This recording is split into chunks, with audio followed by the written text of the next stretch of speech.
Jean-Philippe Denis. Bonjour Adrien Tricorneau. Professeur de management à l'Université Paris-Saclay, rédacteur en chef de la Revue française de gestion. Et il y a un débat dans lequel vous intervenez depuis 20 ans à l'université autour de l'enseignement, c'est la question de la place de la langue anglaise. On sait que plutôt vous vous rangez dans le rang des défenseurs de l'usage du français. Où est-ce qu'on en est aujourd'hui de la place de l'anglais sur les formations et la recherche? Alors d'abord, je veux dire que j'ai rien contre l'anglais. Mon grand-père était professeur d'anglais au lycée de Montmorency dans le Val d'Oise. Vous voyez, donc j'ai rien contre l'anglais, bien au contraire. Non, c'est pas ça qui me pose problème, c'est le risque.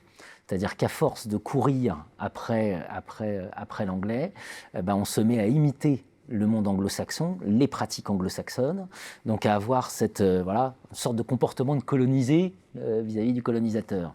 Alors on va me dire, oui, mais regardez, maintenant il y a plein de chercheurs français qui publient dans des revues anglo-saxonnes. Je dis oui, c'est toujours bien de donner un strapontin, ça permet d'acheter la paix sociale, voilà. Mais bon, l'idée c'est ça, c'est qu'il y a un risque. Il y a un risque pour la diversité culturelle, il y a un risque pour le maintien de la vitalité d'une pensée francophone indépendante. On n'est pas obligé de se soumettre radicalement. Alors vous notez qu'il y a un élément très important, très nouveau, c'est qu'on arrive à des très très bons traducteurs automatiques de langue anglaise. Alors c'est un débat, effectivement, pour l'instant que je ne vois nulle part, et je pense qu'il serait temps de s'en saisir.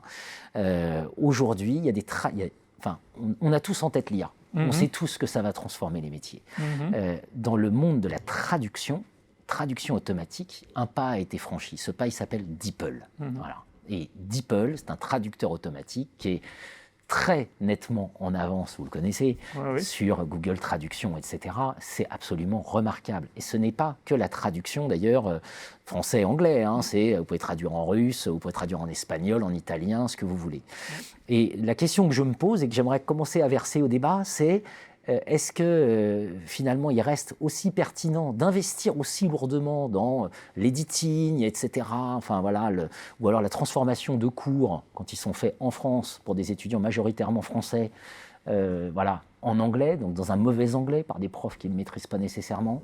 Est-ce qu'il n'est pas plus intéressant de se poser la question de savoir comment la traduction automatique, puisqu'elle est là avec DeepL par exemple, en tout cas c'est le signal qu'elle est déjà là, est-ce qu'il ne faut pas repenser le problème? Et ça, c'est la principale recommandation que vous formulez face à ce phénomène, ou est-ce que vous auriez aussi d'autres pistes à avancer? Alors, c'est un point important.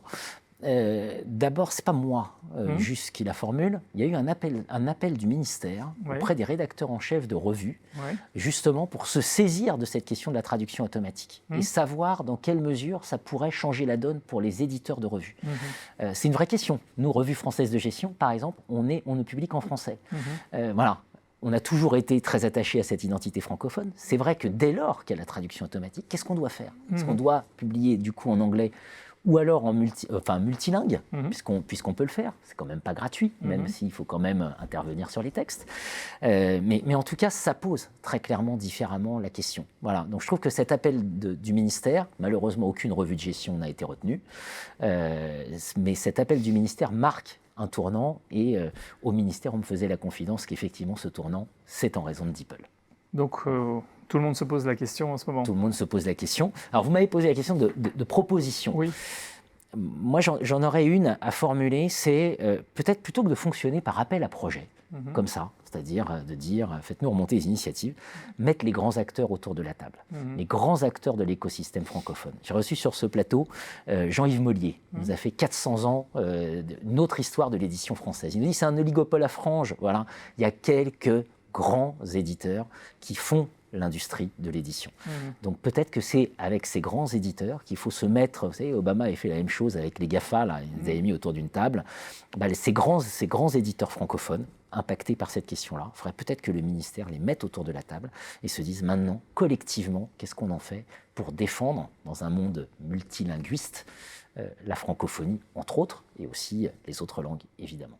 Et c'est donc votre proposition. Merci beaucoup, Jean-Philippe Denis. Merci, Adrien Tricorneau.